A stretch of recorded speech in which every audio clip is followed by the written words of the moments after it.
The story begins with a risk. Imagine working at a prestigious investment firm on Wall Street.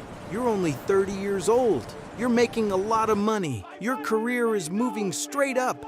But one day, you decide to walk away from all of it. No guarantees, no investors, no clear plan.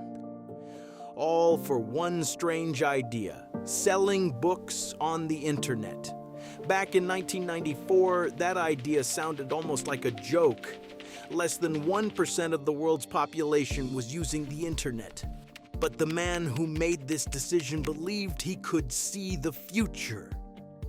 His name was Jeff Bezos. Today, his company, Amazon, is worth more than $1 trillion. But in the beginning, it all started in a small garage. In the early 1990s, Jeff Bezos was working at an investment firm called D.E. Shaw. It was one of the most technologically advanced firms on Wall Street. While working there, Bezos discovered a statistic that completely changed his life. The internet was growing at 2,300% per year. It was the fastest technological growth rate in history. Bezos realized something important. If the internet continued to grow at that speed, a completely new type of business would appear: online commerce. He began searching for the perfect product to sell online. Bezos made a list of about 20 product categories: music, software, videos, clothing, books. Eventually, he chose books, and the reason was simple. There were millions of books in the world, and no physical store could keep them all on its shelves. But the internet could. In 1994, Bezos quit his job. His boss actually tried to talk him out of it. He said, "That sounds like a great idea, but maybe it's better for someone who doesn't already have a good job." But Bezos had already made his decision. He and his wife Mackenzie packed their car and drove from New York to Seattle. During that road trip, Bezos wrote the first business plan for Amazon. The company literally started in a garage. Yes, an actual garage. The first Amazon office was inside Bezos' house, and the first desks were made from wooden doors placed on top of legs.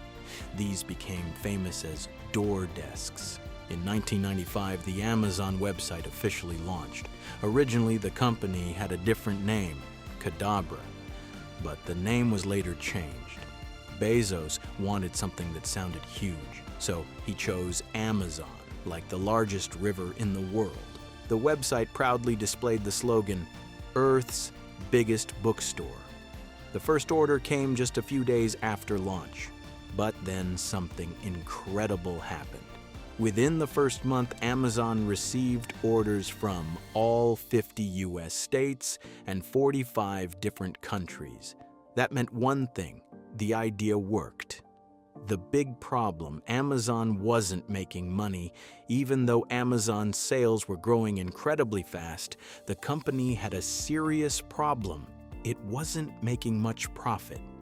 In the early years, Amazon spent enormous amounts of money on growth, building warehouses, buying servers, developing software, hiring engineers.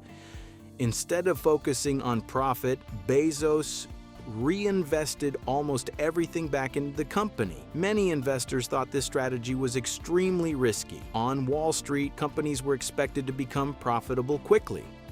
But Bezos had a completely different philosophy. He often said, "We are willing to sacrifice short-term profits for long-term growth." His goal was to create the most customer-friendly shopping platform on the internet. Amazon constantly lowered prices and improved its service.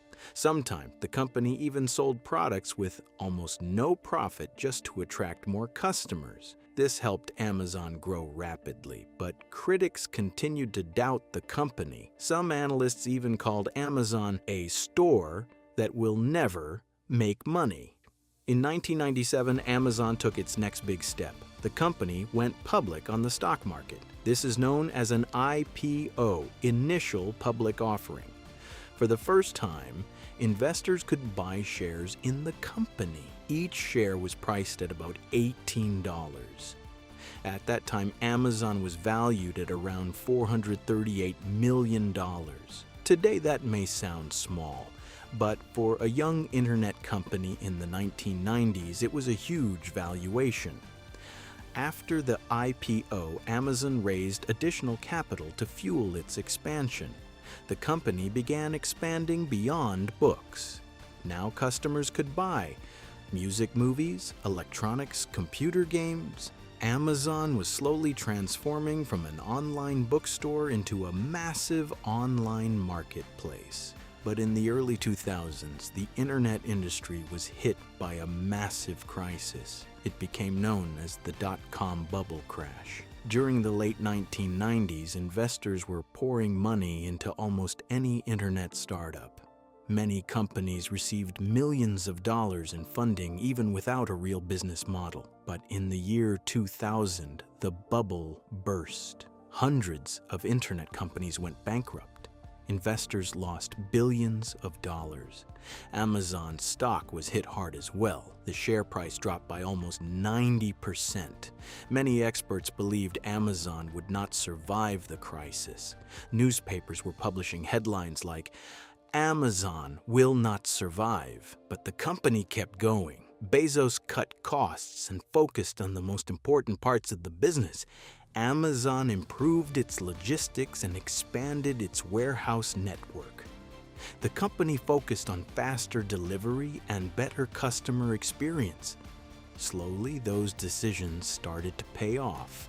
But the most important turning point in Amazon's history came a few years later. In the early 2000s, Amazon was building massive internal IT infrastructure. The company needed huge numbers of servers to run its website, but engineers noticed something interesting. Most of the time, those servers were sitting idle. That's when a new idea appeared inside Amazon. What if they rented that computing power to other companies? This idea became Amazon Web Services, AWS, launched in 2006. AWS allowed companies to rent servers through the internet.